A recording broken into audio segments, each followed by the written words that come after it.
سلامونه دوستانو، ستړي مشئ. الله دې وکړي چې روغ به وئ راته. دوستانو په نننۍ ویډیو کې زه ستاسو ځینې پوښتنو ته جواب وایم کوم چې د ایران لارې په اړه دي. زیات ملګري کوم چا باندې چې وطن کې 6 میاشتې وخت پورې شوی دی، دوی د وایي چې آیا موږ ایران په لاره تللی شو. د هغې تر څنګ کوم چا چې پاسپورټونو کې تر 6 میاشتو کم وخت دی، دغو کسانو ته ایران ټرانزیټ ویزه ورکوي او که نه. د هغې تر څنګ نور اړینې پوښتنې په روزونو باره کې به معلومات درکړم. نو هیله لرم چې تر پایه پورې مې ملتیا وکړئ. اول به د پروژونو باره کې درته ووایم. دوستانو تر اوسه پورې د افغانستان څخه نورې نړۍ ته د پروژونو هیڅ پته نه لګي او نه د نورې نړۍ څخه افغانستان ته، بس د ایران او پاکستان ته پروژونه کیږي. پاکستان ته چې کوم پروژونه کیږي هغې قیمت ډېر لوړ دی. مخکې به $150-200 او اوسني حالاتو کې 1200 څخه واخله تر $1500-1600 پورې پلورل کیږي. په اوسني وخت کې زموږ ملکي هوایي چلنې ادارې ته پکار ده چې د دغو ټکټونو نرخونو کې کموالی راولي. را به شم اوس به د ایران لارو په اړه درته ووایم.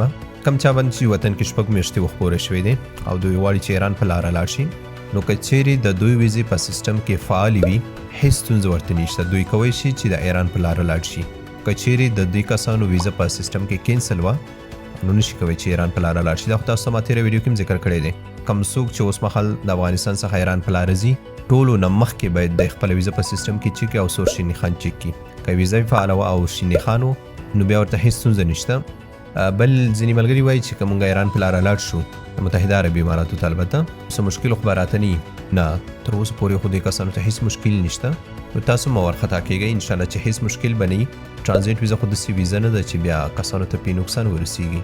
نو همدې له وجې کوم ملګرو څه چې تشویش دی چې موږ ته به په آینده کې څه تاوان نه رسیږي، نو انشاءالله چې ما څومره معلومات کړي دي هیڅ تاوان ورته نه رسیږي. بل هغه ملګري چې ویزه کې کم وخت دی، میاشت 10 ورځې یا 2 میاشتې، دوی کولی شي چې د ایران ټرانزیټ ویزه واخلي. دوستانو دغه برخه کې مختلف نظرونه دي، خو زه چې څومره معلومات لرم انشاءالله چې اخیستی شي، ځکه داسې کسانو ماته ویلي دي چې دوی ویزه کې 10 ورځې وي او ټرانزیټ ویزه یې ورله ورکړې ده. زیات ملګري چې په ویزه کې 1 میاشت وه، نو بیا هم دوی ته ټرانزیټ ویزه ورکړې وه. خو دا چې حالات بدلیږي رابدلیږي، کله چې تاسو ویزه اخلئ د دې باره کې ضرور درته پوښتنه کوئ. اوس به د پاسپورټ باره کې درته ووایم. کوم چا چې پاسپورټ کې 6 میاشتو څخه کم وخت دی، نو آیا دغه کسانو ته ایران هیواد ټرانزیټ ویزې ورکوي او که نه؟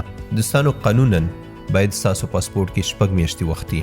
تېره ویډیو کې ما ذکر کړی و، ما پخپله د قندهار کونسلګرۍ سره هم خبرې شوي وې او ښه ته ځینې ملګري چې دوی 6 میاشتو څخه کم وخت څو ورځې مخکې نو دوی ته ویزې نه وي ورکړي.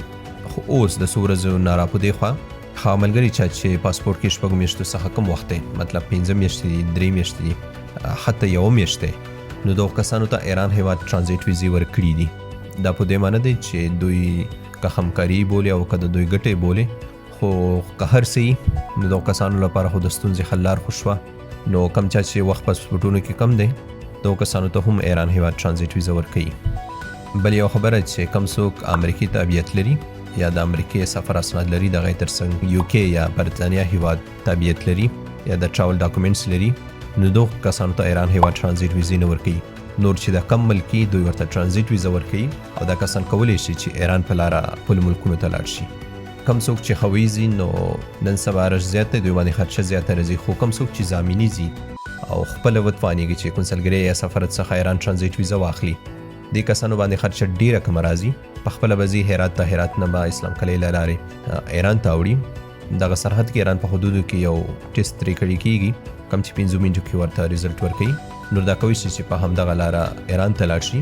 که ماشد نه ځي، د دوی خرچه زیاته کېږي، ځکه ماشد نه ټکټ قیمت دی، ولې چې پروازونه په هفته کې 3-4 پروازه کېږي.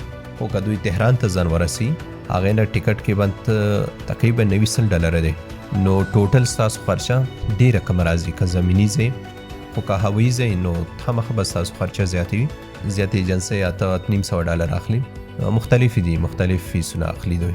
په هغې کې دوی هر څه شامل کړي وي، ویزا، ټکټ، ټیسټونه، په ایران کې 1 شپه پاتې کېدل، نو دا هر څه په هغې پیکیج کې کیوي. نو دا د ایران په اړه معلومات. نو که دې کې نوي څه بدلونونه راتلل یا تاسو سره کوم نوي معلومات وو، هغه ما سره شریکوئ تر څو خپلو هیوادوالو ته ورسوم. نور انشاءالله زه خپل هم دا موضوع هر وخت تعقیبوم. که څه نو هغې لپاره تاسو احمد ټایمز تعقیبوئ، انشاءالله چې زه به هم پوه خبروم. نو ستاسو دعاګانو او سپورټ نه د زړه له کومې مننه کوم. او آباد اوسئ.